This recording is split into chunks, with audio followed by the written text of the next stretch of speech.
말씀 제목 따라해 보겠습니다. 왜 율법을 주셨는가?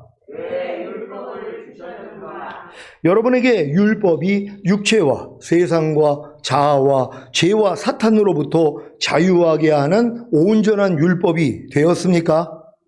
그렇다면 여러분은 새 언약의 성취인 성령 세례, 즉 마음의 할례인 혼의 구원을 얻은 것입니다.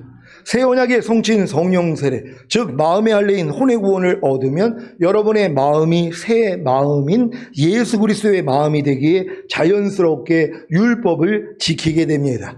그래서 율법이 도리어 육체와 세상과 자아와 죄와 사탄으로부터 자유를 얻게 하는 것입니다. 여러분에게 율법은 자유와 복을 줍니까? 아니면 속박과 저주를 줍니까? 율법이 여러분에게 자유와 복을 준다면 이 말씀이 성취된 것입니다. 야고보서 1장 25절입니다. 다 같이 읽습니다. 시작. 자유하게 하는 온전한 율법을 들여다보고 있는 자는 듣고 잊어버리는 자가 아니요 실행하는 자니 이 사람이 그 행하는 일에 복을 받으리라. 아멘. 여러분에게 율법이 속박과 저주를 준다면 새 언약의 성취인 성령 세례, 즉 마음의 할례인 혼의 구원을 얻은 것은 아닙니다. 단지 거듭나는 영의 구원을 얻었을 뿐입니다. 여러분, 거듭나는 영의 구원을 얻지 않은 성도들은요, 아예 율법 아래에서 종노릇도 안 해요. 하나님의 말씀을 배우고 지키려는 노력도 안 한단 말이에요. 아니, 뱃속에 있는 태신자가 뭘 하냔 말이에요. 뱃속에 있는 태아는 아무것도 안 해요. 태줄을 통해서도 다 영양을 공급받고 호흡도 하고 배변할 필요도 없어요. 태어나는 순간부터 시작한다는 것이란 말이에요. 이제 복음을 듣고 예수를 영접함으로 구원 영생 얻은 분들은 아직 율법을 지키려는 실력이 안 된단 말이에요. 그러니까 아예 율법을 지키려는 마음도 없단 말이에요. 그러니까 율법을 지킨다는 것은 거듭나는 영의 구원은 얻어야지 이제 하나님의 거룩하고 의롭고 선한 율법을 내가 배워가지고 내가 지키려고 이제 노력하는 것이란 말이에요. 그러니까 거듭나지 않고는 율법 아래서 종노릇도 못하는 것이란 말이에요. 그러니까 율법 아래서 종노릇 하는 사람이 뭐예요? 내 힘으로는 안 되는구나, 내 마음으로는 안 되는구나, 그럴 때 성령 세례가 들린단 말이에요. 마음의 할례가 그때 들려요. 혼의 구원이 그때 들려요. 그러니까 아무리 신앙생활을 오래 해도 혼의 구원 모르는 분들 많아요. 마음의 할례 모르는 분들 많아요. 성령 세례 모르는 분들이 많단 말이에요. 왜? 알 필요성이 없으니까요. 때가 안 됐기 때문이란 말이에요. 하지만 진짜 거듭나가지고 하나님을 너무 사랑하기 때문에 하나님 말씀대로 그렇게 살려고 노력하는 분들은 이걸 빨리 깨닫는다는 걸 믿는 여러분 되시기를 바랍니다. 십자가 복음을 듣고 주님을 믿고 영접함으로 구원과 영생을 얻은 후에 거듭나는 영의 구원을 얻어야 비로소 율법 아래서 종노릇하는 신앙생활을 시작합니다. 이것은 마치 엄마 뱃속에 있는 아기가 탄생을 한 후에야 비로소 교육을 받을 수 있는 것과 같습니다. 하지만 바로 갓 태어난 아이는 교육도 받을 수가 없어요. 왜? 말귀를 못 알아듣는단 말이에요. 그러니까 아무리 거듭나서도 처음부터 또 이렇게 배우는 건 아니란 말이에요. 어느 정도 성장을 해서 말귀를 알아들어야지 이제 본격적으로 뭐뭐 하라, 뭐뭐 하지 말라, 뭐뭐 버려라, 뭐뭐 지켜라, 이걸 내가 스스로 찾는단 말이에요. 그래서 열심히 지켜드리려고 노력하게 된다는 걸 믿는 여러분 되시기를 바랍니다. 그래서 사도 바울이 이 말씀을 한 겁니다. 갈라디아서 4장 1절로 3절입니다. 제가 먼저 읽습니다. 내가 또 말하노니 유업을 이을 자가 모든 것의 주인이나 어렸을 동안에는 종과 다름이 없어서 그 아버지의 정한 때까지 후견인과 청지기 아래에 있나니 다 같이 이와 같이 우리도 어렸을 때 이 세상 초등 학문 아래에 있어서 종노릇하였더니 아멘. 여러분도 십자가 복음을 듣고 주님을 믿고 영접함으로 구원과 영생을 얻은 후에 거듭나는 영의 구원을 얻었습니까? 그렇다면 하나님의 나라를 유업으로 얻을 수 있나? 즉 성령 세례와 성령 충만과 전인 구원과 영화의 구원의 확신과 최종적인 구원의 확신을 얻을 수 있는 주인의 자격을 갖춘 것입니다. 하지만 어렸을 동안에는 종과 다름이 없어서 그 아버지의 정한 때까지 후견인과 청지기 아래, 즉 이 세상 초등 학문인 율법 아래에 있어서 종노릇하는 것입니다. 여러분은 거듭나는 영의 구원을 얻은 후에 그 아버지의 정한 때까지 후견인과 청지기 아래, 즉 이 세상 초등 학문인 율법 아래에 있어서 종노릇 하셨습니까? 그 아버지의 정한 때가 될 때까지는 율법 아래에서 종노릇해야 합니다. 그 아버지의 정한 때가 언제인지 아십니까?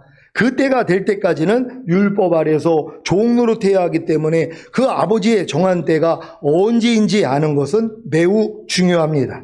그 아버지의 정한 때가 언제입니까? 여러분이 이 세상의 초보적 원리인 율법에 대하여 그리스도와 함께 죽은 사실을 깨달을 때까지입니다. 골로새서 2장 20절을 현대인의 성경으로 읽겠습니다. 다 같이 읽습니다. 시작. 여러분이 이 세상의 초보적 원리에 대해서 그리스도와 함께 죽었다면 어째서 세상에 속한 사람들처럼 손대지 말아라, 맛보지 말아라, 만지지 말아라는 율법적 규정에 복종합니까? 아멘. 여러분은 이 세상의 초보적 원리인 율법에 대하여 그리스도와 함께 죽은 사실을 깨달았습니까?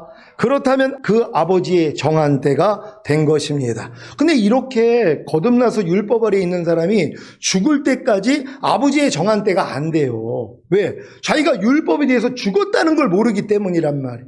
죄에 대해서 죽었다는 건 깨닫는데 율법에 대해서 죽었다는 걸 깨닫지를 못해요. 그러니까 율법에 대해서 살아있으니까 뭐예요? 계속 내가 배운 말씀을 내가 지키려고 하고 있단 말이에요. 그건 아직 율법에 대해서 살아있는 사람이란 말이에요. 그러니까 아버지 때가 안 된 거예요. 그러니까 성령 세례를 모르는 거예요. 그래서 못 받는 거란 말이에요. 때가 안 됐으니까. 아버지의 정한 때가 뭐예요? 아, 내가 율법으로 말미암아 율법에 대해서 죽었구나. 예수님이 율법의 저주에서도 나를 속량해 주셨구나. 이걸 깨닫기 전까지는 다 율법 아래 있는 것이란 말이에요. 그러니까 여러분들은 빨리 깨닫고 이제 아버지의 정한 때가 되시기를 바랍니다. 로마서 7장 4절입니다.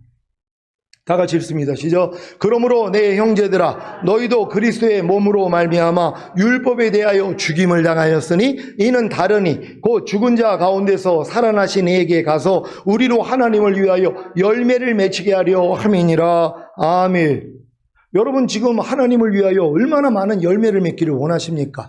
하나님을 위하여 열매를 맺는다는 것, 하나님의 말씀대로 순종하는 열매를 맺고 싶어 한단 말이에요. 근데 왜 안 되냔 말이에요. 때임으로 하니까는요. 내가 율법에 대해서 내가 살아있으니까 하나님의 이 말씀을 내가 지키려고 하는 이 마음이 있는 것이란 말이에요. 그래서 뭐예요? 열매가 안 나오는 거예요. 도리어요. 아무리 항상 기뻐하려고 해도 안 된단 말이에요. 아무리 염려를 안 하려고 해도 염려가 나온단 말이에요. 아무리 불평을 안 하려고 해도 불평을 한단 말이에요. 아무리 미워하지 않으려고 해도 미움이 나온단 말이에요. 왜 그래요? 율법에 대해서 살아있기 때문이란 말이에요. 근데 이런 분들이 뭘 깨달아요? 내가 그리스도의 몸으로 말미암아 율법에 대해서 내가 죽었구나. 난 이미 법에 대해서 죽은 자구나. 아니 죽은 자가 법하고 무슨 상관이 있어요? 아니 죽어 있는데, 아니 죽은 사람이 무슨 공중도덕을 지켜요? 죽었는데요. 그러니까 여러분들이 율법으로 말미암아 율법에 대해서 죽었다는 거, 또 그리스도의 몸으로 말미암아 율법에 대해서 죽었다는 것만 깨달으면 된단 말이에요. 그런 다음에 누구 앞으로 가요? 죽은 자 가운데 다시 살아나신 그리스도께 가야죠. 그 그리스도가 누구예요? 한 말씀 한 말씀이요.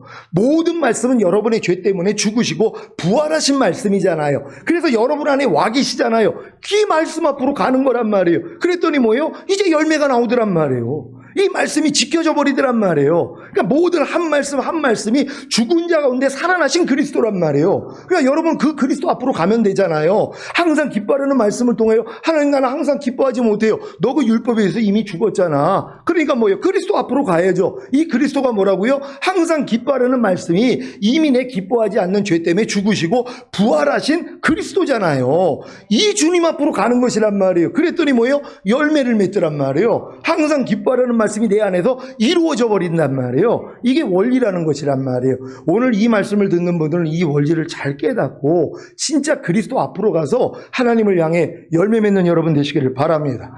여러분은 그리스도의 몸으로 말미암아 율법에 대하여 죽임을 당한 사실을 깨달았습니까? 그렇다면 그 아버지의 정한 때가 된 것입니다. 그러니까 이 때가 되기 전까지는 절대로 성령 세례 못 받아요. 너무 안타깝죠. 지금도 수년 전에 또 우리 교회 왔던 분한테 연락이 왔는데 이제 성령 세례가 열려가지고 성령 세례 받았다고 간증을 하는 거예요. 아니 그 전에 왔을 때도 다 들었는데 왜 아버지의 정한 때가 안 된 거예요. 정한 때가 언제라고요? 내가 율법으로 말미암아 율법을 향하여 죽었다는 걸 깨달은 거. 그리스도의 몸으로 말미암아 나는 율법에 대해서 죽었어. 나는 하나님의 말씀을 나는 절대로 절대로 못 지켜. 이걸 깨닫는 거예요. 그러니까 뭐예요? 주님만 바라보잖아요. 주님 안 돼요 그랬을 때, 야, 그래서 내가 죽었잖아. 그리고 내가 네 안에 들어왔잖아 하고 주님을 보게 만든단 말이에요. 그러니까 여러분들이 뭐예요? 죽은 자 가운데 살아나신 이에게 가서 하나님을 향하여 열매를 맺히게 하려 함이라. 그러니까 그리스도께 가기 전에 열매가 안 나온단 말이에요. 이 그리스도가 뭐예요? 이미 열매예요. 하나님의 한 말씀 한 말씀이 이미 여러분의 열매란 말이에요. 이 열매를 여러분이 봐야지 뭐예요? 여러분을 통해 나타난다는 걸 믿는 여러분 되시기를 바랍니다. 갈라디아서 3장 13절 14절을 세 번역으로 읽겠습니다. 제가 먼저 읽겠습니다. 그리스도께서 우리를 위하여 저주를 받은 사람이 되심으로써 우리를 율법의 저주에서 속량해 주셨습니다. 기록된 바 나무에 달린 자는 모두 저주를 받은 자이다 하였기 때문입니다. 그것은 아브라함에게 내리신 복을 그리스도 예수 안에서 이방 사람에게 미치게 하시고 우리로 하여금 믿음으로 말미암아 약속하신 성령을 받게 하시려는 것입니다. 아멘. 그리스도께서 우리를 위하여 저주를 받은 사람이 되심으로써 우리를 율법의 저주에서 속량해 주신 목적이 무엇입니까? 바로 아브라함에게 내리신 복을 그리스도 예수 안에서 여러분에게 미치게 하고 여러분으로 하여금 믿음으로 말미암아 약속하신 성령을, 즉 약속하신 성령 세례를 받게 하시려는 것입니다.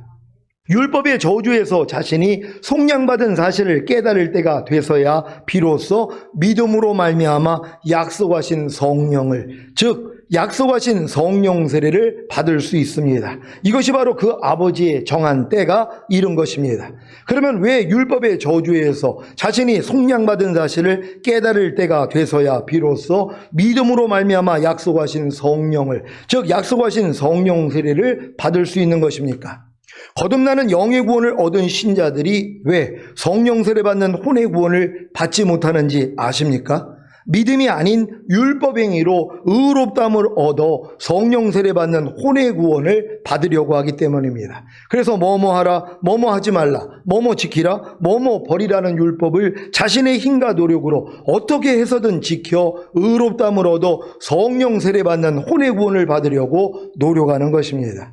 아니, 율법 행위로는 의롭다함을 얻을 육체가 없다고 하셨는데 어떻게 율법 행위로 의로워질 수가 있겠습니까? 그러니 평생 신앙생활을 해도 성령 세례 받는 혼의 구원을 받을 수 없는 것입니다. 하지만 이 노력 후에 율법의 저주에서 자신이 속량받은 사실을 깨달으면 믿음으로 말미암아 약속하신 성령을, 즉 약속하신 성령 세례를 받을 수 있습니다. 그래서 이 말씀을 하신 것입니다. 갈라디아서 3장 23절입니다. 다 같이 읽습니다. 시작. 믿음이 오기 전에 우리가 율법 아래 매인바 되고 계시될 믿음의 때까지 갇혔느니라. 아멘.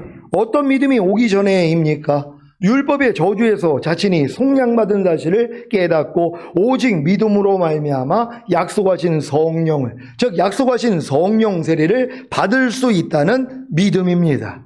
이 믿음이 오기 전에는 우리가 다 율법 아래 매인바 되고 계시될 믿음의 때까지 갇힌 것입니다. 계시될 믿음의 때가 언제입니까?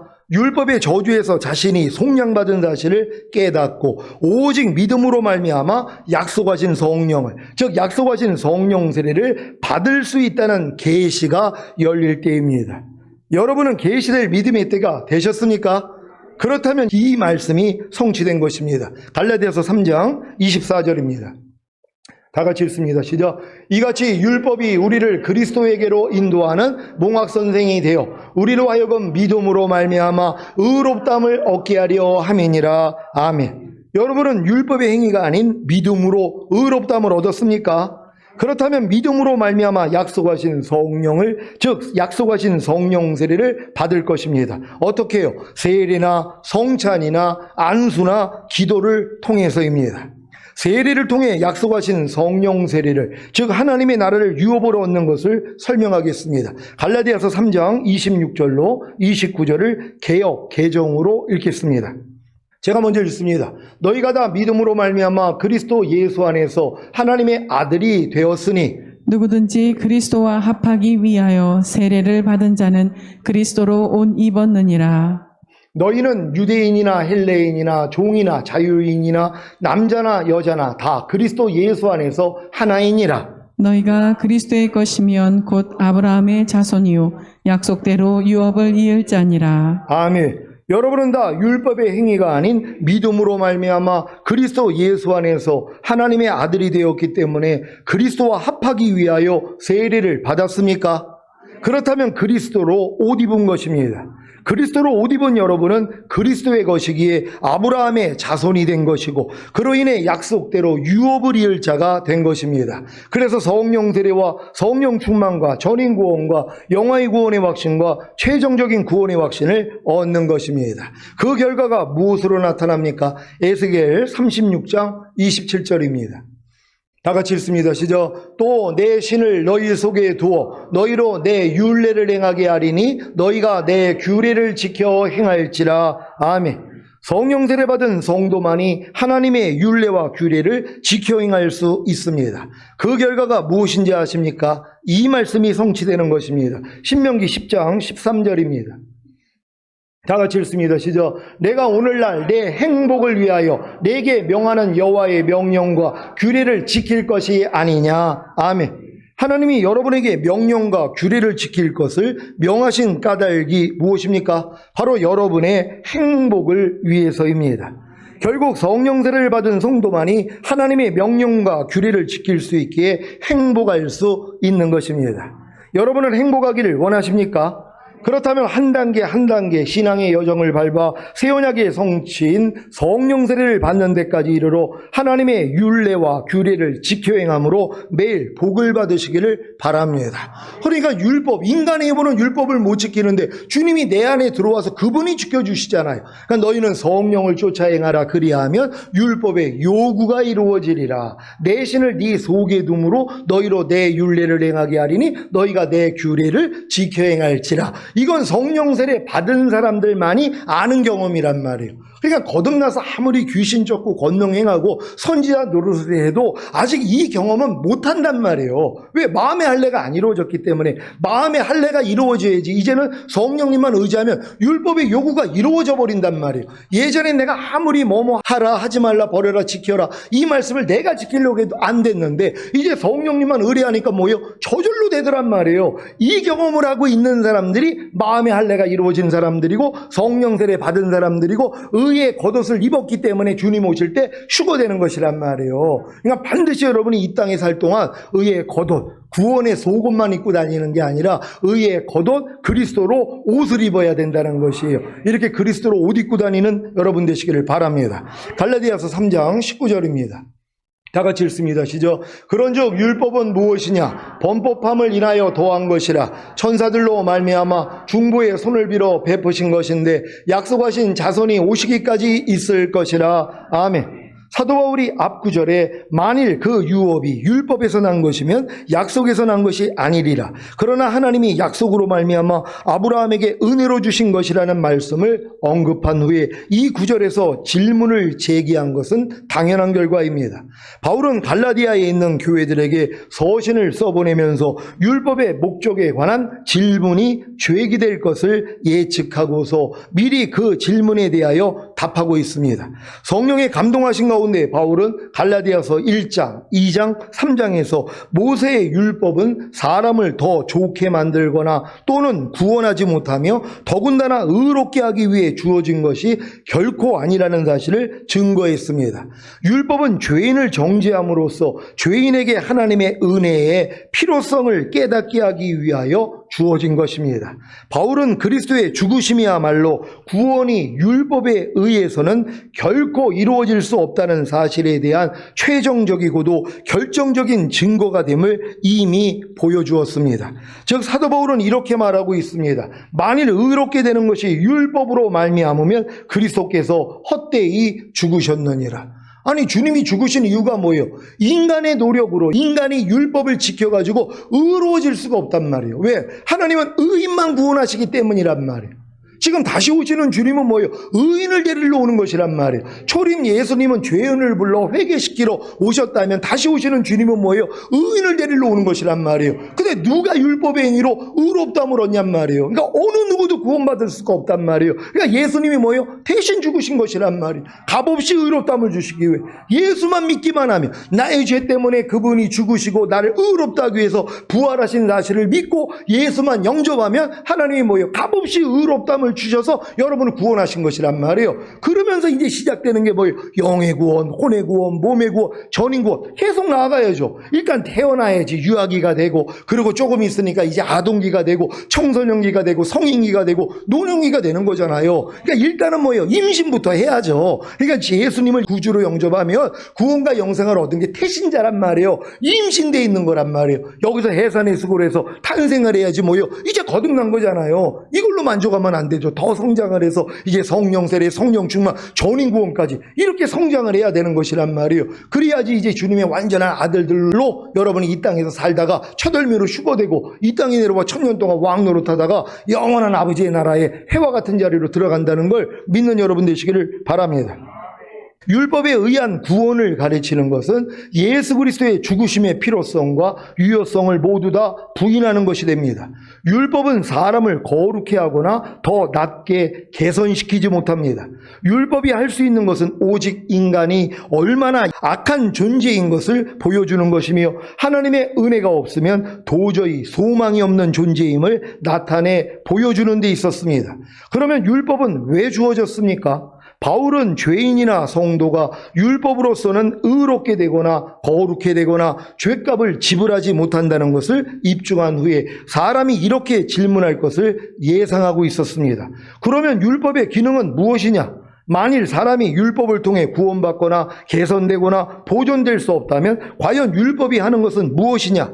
이러한 질문에 대하여 바울은 이렇게 답하고 있습니다. 갈라디아서 3장 19절입니다. 다 같이 읽습니다. 시작. 그런즉 율법은 무엇이냐? 범법함을 인하여 더한 것이라. 천사들로 말미암아 중보의 손을 빌어 베푸신 것인데 약속하신 자손이 오시기까지 있을 것이라. 아멘. 이상의 간단한 말씀 속에 다음과 같은 세 가지의 내용이 분명하게 언급되어 있습니다. 첫째, 율법은 시작을 가지고 있었습니다. 바울은 이렇게 말합니다. 더한 것이라. 즉 율법이 오기 전에 존재했던 무엇인가에다 더해졌다는 의미입니다.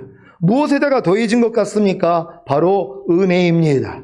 모세를 통해 율법을 주시기 전에는 아브라함의 후손들은 다 하나님의 은혜 아래에 있었습니다.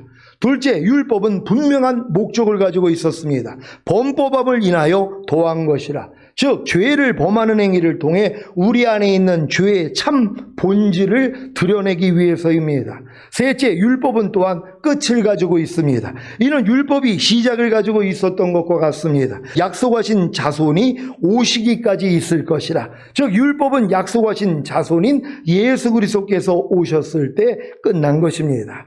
성경 그 어디에도 율법의 목적이 이 구절만큼 뚜렷하게 언급된 곳은 없습니다. 그런데 이 구절이 구약 성경의 의식법이나 음식에 관한 법이나 위생에 관한 법이나 제사에 관한 법에만 적용된다고 결코 말하지 마십시오.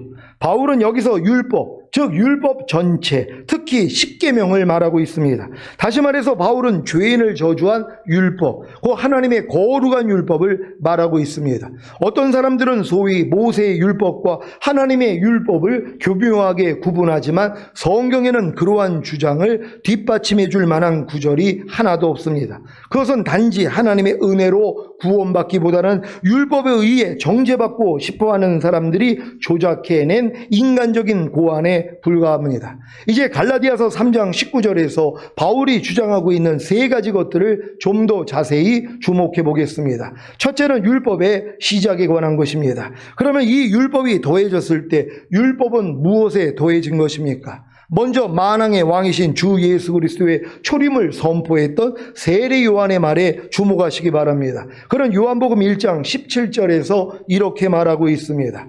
요한복음 1장 17절입니다. 다 같이 읽습니다. 시작. 율법은 모세로 말미암아 주신 것이요 은혜와 진리는 예수 그리스도로 말미암아 온 것이라. 아멘. 이 구절보다 그 의미가 더 분명한 구절도 없을 것입니다. 율법은 모세가 천사에게 직접 받아서 이스라엘 민족에게 전해준 것입니다. 이에 대하여 바울은 갈라디아서 3장 19절에서 분명하게 언급하고 있습니다. 갈라디아서 3장 19절입니다. 다 같이 읽습니다. 시작. 그런즉 율법은 무엇이냐? 범법함을 인하여 더한 것이라. 천사들로 말미암아 중보의 손을 빌어 베푸신 것인데 약속하신 자손이 오시기까지 있을 것이라. 아멘. 여기서 그 중보자란 우리가 다 아는 대로 율법을 전달해 준 모세입니다. 우리는 출애굽기 20장의 기록을 통해 영감을 통하여 주어진 율법의 세부적인 사항들을 모두 찾아볼 수 있습니다. 그러나 하나님께서 돌판에 새기신 이 십계명을 주시기까지 이스라엘인들은 지금과 같은 이러한 율법은 전혀 알지 못했습니다. 아담에서 모세에 이르기까지 거의 2000여 년 동안 하나님께서는 사람에게 십계명을 주신 적이 없었습니다.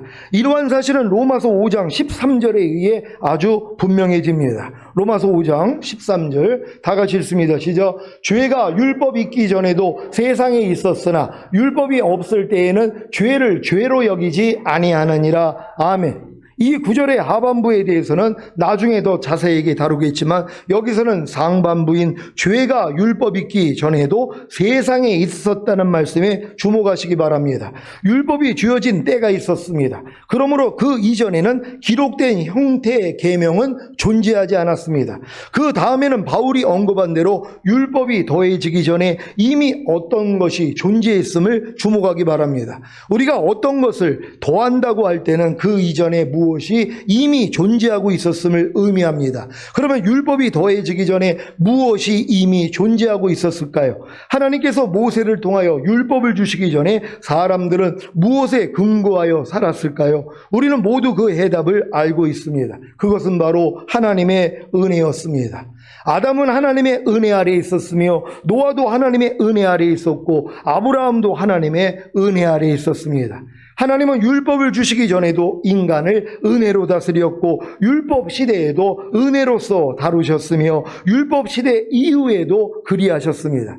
하나님은 지금도 인간을 은혜로서 다루고 계십니다. 갈라디아서 3장 8절에서 우리는 복음, 곧 기쁜 소식이 이미 아브라함에게도 전파되었음을 보게 됩니다. 갈라디아서 3장 8절입니다. 다 같이 읽습니다. 시작. 또 하나님이 이방을 믿음으로 말미암아 의로 정하실 것을 성경이 미리 알고 먼저 아브라함에게 복음을 전하되 모든 이방이 너를 인하여 복을 받으리라 하였으니 아멘. 이제 복음은 죄인에게 율법의 행위와 관계없이 은혜로 말미암아 믿음으로 구원을 받는다는 기쁜 소식이 됩니다. 그러나 율법은 죄인에게 있어서 기쁜 소식이 아닙니다.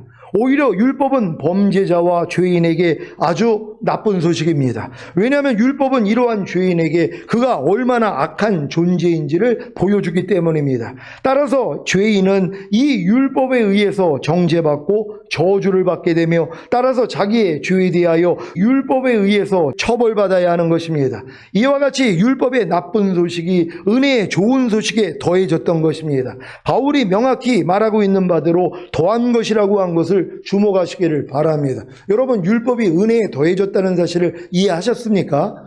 율법은 모세를 통해 왔단 말이에요. 그럼 모세 전에 있었던 모든 사람들은 뭐예요? 하나님의 은혜로서 살았단 말이에요. 은혜 가운데서 거했다는 것이란 말이에요. 율법이 온 후에도 하나님의 은혜는 뭐예요? 걷어진 게 아니에요. 왜? 율법을 통해서 정죄를 받으면 어떻게 해요? 제사장 앞에 가서 죄를 사함 받잖아요. 그러니까 그들이 구원을 받잖아요. 이것도 은혜란 말이에요. 그러니까 은혜 시대가 있고 또 율법 시대라고 은혜가 없는 건 아니란 말이에요. 율법 시대에도 은혜가 있었죠.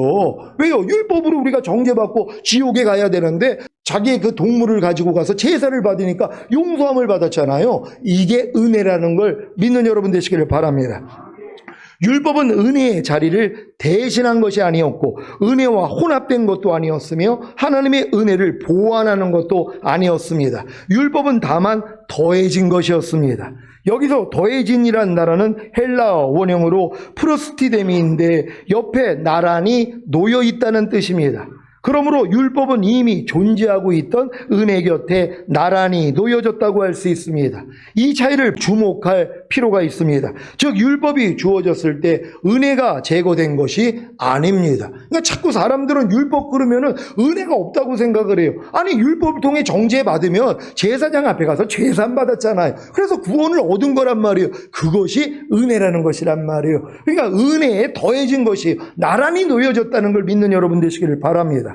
다시 말해서 은혜는 자신을 율법에 비추어 보았을 때 자신이 전적으로 무가치한 존재임을 알고서 율법의 저주로부터 도망하여 오직 하나님의 자비와 은혜에 자신을 의탁하려는 모든 자들을 위하여 그대로 남아 있었던 것입니다. 그러므로 율법 아래 있었던 이스라엘인들도 율법이 주어지기 전에 아브라함이나 율법 시대 이후에 우리들과 마찬가지로 은혜로서 구원받았던 것입니다.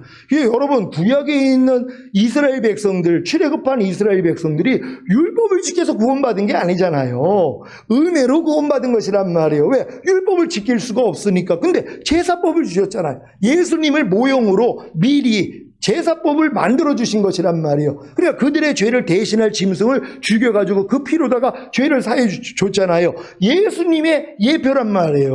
예수님이 결국 우리의 모든 죄를 짊어지시고 죽을 것을 미리 그 제사로서 계속 그 행위를 했던 것이란 말이에요. 그러니까 구약에 있는 그 이스라엘인들도 뭐예요? 율법으로 구원받은 게 아니라 은혜로 구원을 받은 것이란 말이에요. 왜? 율법의 행위로서는 의롭다함을 얻을 자가 없으니까는 잘 이해할 수 있는 여러분 되시기를 바랍니다. 율법의 행위로서는 아무도 구원받은 사람이 없고 또한 구원받을 수도 없습니다. 이것은 바울이 갈라디아서 3장 21절, 22절에서 예상적으로 제기한 또 다른 질문에 분명히 드러나 있습니다. 그것은 다음과 같습니다. 갈라디아서 3장 21절, 22절. 제가 먼저 읽습니다. 그러면 율법이 하나님의 약속들을 거스리느냐? 결코 그럴 수 없느니라. 만일 능히 살게 하는 율법을 주셨다면 의가 반드시 율법으로 말미암아 쓰리라.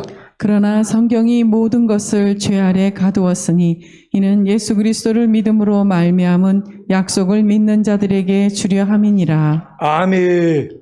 만약에 하나님이 능히 살게 하는 율법을 주셨다면 율법의 행위로서 의롭다함을 얻을 수 있단 말이에요. 근데 그럴 사람은 없잖아요. 그러니까 예수님을 믿음으로써 우리는 의롭다함을 얻는 것이란 말이에요. 그러니까 율법의 행위로서는 절대로 의로워질 수 없다는 걸 믿는 여러분 되시기를 바랍니다.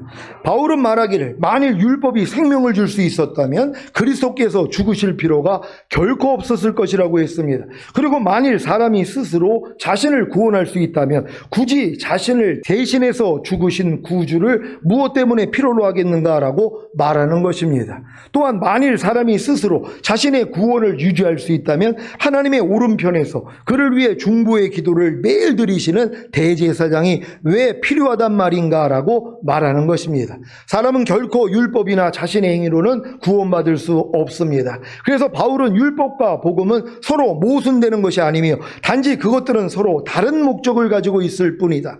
율법은 죄인을 죽이는 역할을 함으로써 죄인으로 하여금 율법이나 자신의 행위에서 돌이켜 오직 자기에게 생명을 주실 수 있는 그리스도께로 나아가게 만드는 것이다 라고 말하는 것입니다. 율법이 모세로 말미암아 주어진 것이기 때문에 따라서 모세의 율법이 존재하지 않았던 때가 있었던 것입니다. 만일 율법을 범하는 것만이 죄라면 율법이 주어지기 전에는 세상에 죄가 없었다는 말이 될 것입니다. 그러나 율법이 주어지기 전에도 죄가 있었습니다. 이것은 그때에도 죽음이 존재했던 것을 보면 알 수 있습니다. 율법은 죄를 만들어내지 않고 죄를 더욱 나쁘게 만들지도 않으며 더구나 율법 자체가 죄는 아닙니다. 다만 율법은 범죄 행위들 때문에 죄로 심히 죄되게 하기 위하여, 다시 말해서 그들이 범한 죄의 심각성을 깨닫게 하기 위해 주어졌습니다.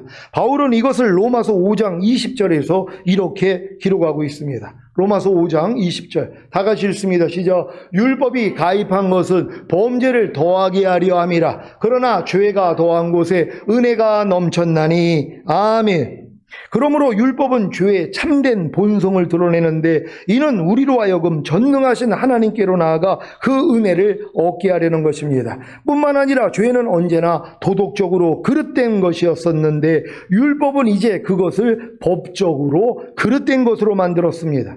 우리가 이미 살펴본 대로 율법이 있기 전에도 이미 죄가 있었으나 그것은 율법을 범한 것으로 여기지 않았습니다. 왜냐하면 율법이 아직 주어지지 않았기 때문입니다. 이처럼 어떤 것이 도덕적으로는 잘못되었지만 아직 법적으로는 전혀 문제가 되지 않을 수 있습니다. 미국에서는 100년 전만 해도 노예를 소유하는 것이 완전히 합법적이었습니다. 그때에는 아무나 노예를 소유할 수 있었으며 또한 노예를 사고팔 수도 있었습니다. 그러나 그것이 우리가 이미 살펴본 대로 그 어떤 법을 범한 것이 아닙니다. 그런데 노예 금지법이 제정됨으로 말미암아 노예를 소유하거나 사고파는 것은 불법적인 일이 되었고 엄격하게 처벌되었습니다. 사실 노예 제도는 노예 금지법이 제정되기 전이나 지금이나 모두 똑같이 도덕적으로는 잘못된 것이었습니다. 그러나 금지하는 법이 없었을 때에는 그 법을 범하는 일도 없었습니다. 마찬가지로 율법이 오기 전에도 죄가 있었기 때문에 사람들이 죽었지만 그 죄를 범법이라고 할 수 없었습니다. 하지만 율법이 오니까 죄가 죄로 드러나 범법, 곧 율법을 어긴 것이 된 것입니다. 여러분 이해가 되십니까? 예전에 우리가 마스크를 안 썼을 때는요, 그게 죄가 안 됐어요. 범법이 안 됐단 말이에요. 근데 지금은 뭐예요? 법으로 제정을 해버렸잖아요. 그러니까 마스크를 안 쓰면은 제재가 들어오고 벌금이 들어간다는 거예요. 마찬가지예요. 율법이 오기 전에도 사람이 죄를 졌어요. 그러니까 죄의 삭은 사망이라고 사람들이 죽었단 말이에요. 근데 그걸 뭐예요? 도덕적으로는 문제가 있지만 범법은 아니었단 말이에요. 왜? 이건 법이 제정이 돼야지 범법이 되는 거예요. 그러니까 율법이 오기 전에 우리는 죄를 졌었지만 이걸 범법이라고 그러지는 않아요. 도덕적으로 좀 문제가 있어. 근데 율법이 온 후에는 뭐예요? 정죄를 받는다는 것이에요. 죄를 졌다고. 잘 이해가 되십니까? 이렇게 이해하시기를 바랍니다. 로마서 7장 13절입니다. 다 같이 읽습니다. 시작. 그런즉 선한 것이 내게 사망이 되었느뇨? 그럴 수 없느니라. 오직 죄가 죄로 드러나기 위하여 선한 그것으로 말미암아 나를 죽게 만들었으니 이는 계명으로 말미암아 죄로 심히 죄되게 하려 함이니라. 아멘. 그러면 하나님의 율법은 왜 주었는가라고 우리는 다시 물을 것입니다. 그에 대한 해답은 이렇습니다. 사람으로 하여금 자기가 전적으로 부표되어 있음과 비참한 죄인임을 깨닫게 함으로써 그리스도께서 은혜로 말미암아 죄인을 구원하러 오신 사실을 알고 믿음으로 율법 행위에서 영원히 돌이켜 오직 하나님의 은혜에만 전적으로 의지하게 하려는 것입니다. 사랑하는 시온의 성도 여러분, 하나님이 율법을 주신 목적을 아셨습니까? 그렇다면 여러분은 자신이 율법으로 말미암아 율법을 향하여 죽은 사실을 알았기에 더 이상 율법 행위로 의로워지려는 노력을 포기해야 합니다. 자신이 하나님의 말씀을 지켜 거룩해지고 의로워지려고 선해지려는 노력을 그쳐야 합니다. 그래야 하나님의 은혜이신 예수 그리스도께 가서 하나님을 위하여 열매를 맺을 수 있습니다. 이게 은혜라는 것이에요. 주님이 해주시는 것이란 말이에요. 우리는 자꾸 우리가 노력해서 하나님을 기쁘시게 하려고 그래요. 우리로부터 나온 건 하나님이 안 받으세요. 주님을 통해서만 받아요. 그러니까 우리는 누구 앞으로만 가면 돼요? 주님만 부르면 돼요. 주님 앞으로 가면 돼요. 그분이 역사에서 말씀을 지키게 만들어 주시는 거예요. 그 영광을 하나님이 받으시는 거란 말이에요. 로마서 7장 4절입니다. 다 같이 읽습니다. 시작. 그러므로 내 형제들아 너희도 그리스도의 몸으로 말미암아 율법에 대하여 죽임을 당하였으니 이는 다르니 그 죽은 자 가운데서 살아나신 이에게 가서 우리로 하나님을 위하여 열매를 맺히게 하려 함이니라. 아멘. 율법의 저주에서 여러분을 속량하시기 위해 저주를 받아 십자가에 못 박혀 죽으신 예수 그리스도의 몸을 통해 여러분도 율법에 대하여 죽임을 당했는데 왜 아직도 율법에 대하여 살려 하십니까? 왜 스스로 율법을 지키려고 하십니까? 아니 목사님, 하나님의 은혜로 구원받은 제가 그래도 하나님의 말씀을 지켜야 하지 않겠습니까? 아직도 이런 질문이 나옵니까? 여러분 스스로 하나님의 말씀을 지킬 수 있었다면 하나님의 아들이신 예수님이 생명을 주시는 영으로 여러분 안에 오실 필요가 없었다니까요. 또한 예수 그리스도께서 하나님 보좌 우편에서 여러분을 위해 중보할 필요가 없다니까요. 그렇게도 하나님의 말씀을 지키고 싶습니까? 정 그러시다면 죽은 자 가운데서 살아나시니 곧 여러분 안에 거하시는 예수 그리스도께 가서 그분을 부름으로 그분과 함께 하나님을 위하여 열매를 맺히시기 바랍니다. 여러분, 지금 우리도 하나님 말씀을 지키고 싶잖아요. 근데 너 스스로는 안 된다는 것이란 말. 이걸 빨리 깨달으니까 뭐예요? 주님을 부르잖아요. 주님, 내 힘으로는 하나님 말씀 못 지켜요. 하지만 내 안에 그래서 주님 와 계시죠? 나 주님 부를게요. 그랬더니 주님이 뭐예요? 주님의 마음으로 지키게 만들어진단 말이에요. 하나님이 원하는 게 이거란 말이에요. 그래서 하나님이 생명으로 우리에게 들어온 거 아니에요. 모든 말씀은 이미 생명 주는 영이 된 거란 말이에요. 그래서 여러분에게 다 생명이 돼야죠. 뭐뭐 하라, 하지 말라, 버려라, 지켜라가 이미 생명 주는 영이 돼서 여러분 안에 들어와 생명이 돼 있잖아요. 생명은 뭐예요? 나타난단 말이에요. 생명을 가지고 있다는 걸 믿으니까 하나님의 모든 말씀이 여러분의 생명이 됐기 때문에 이제 나타나는 것이란 말이에요. 이해하라가 나타나고, 용서하라가 나타나고, 기뻐하라가 나타나고, 기도하라가 나타나고, 감사하라가 나타나고, 저절로 나타나는 것이란 말이에요. 근데 이걸 여러분이 하려고 그러니까 안 나타났던 거란 말이에요. 오늘 이걸 깨닫는 여러분 되시기를 바랍니다. 사랑하는 시온의 성도 여러분, 오늘 선포된 말씀을 통해 하나님이 율법을 주신 참된 목적을 하시고 율법 행위가 아닌 오직 예수 그리스도를 믿음으로 하나님의 의가 되어 성령 세례를 받으시고 주님과 함께 하나님을 위하여 열매를 맺히시기를, 하나님의 모든 말씀을 지켜 행복하시기를 예수 그리스도의 이름으로 축원합니다. 기도하겠습니다. 오늘 왜 율법을 주셨는가? 이 말씀을 여러분이 이제 깨달았다면 다 성령 세례 받을 수 있단 말이에요. 여러분은 이미 그리스도의 몸으로 말미암아 율법에 대해서 죽었단 말이에요. 이걸 깨달았으니까 이제 주님만 부르는 거예요. 하나님, 나에게도 성령 세례를 달라고 주여 한번 해주고 기도합니다.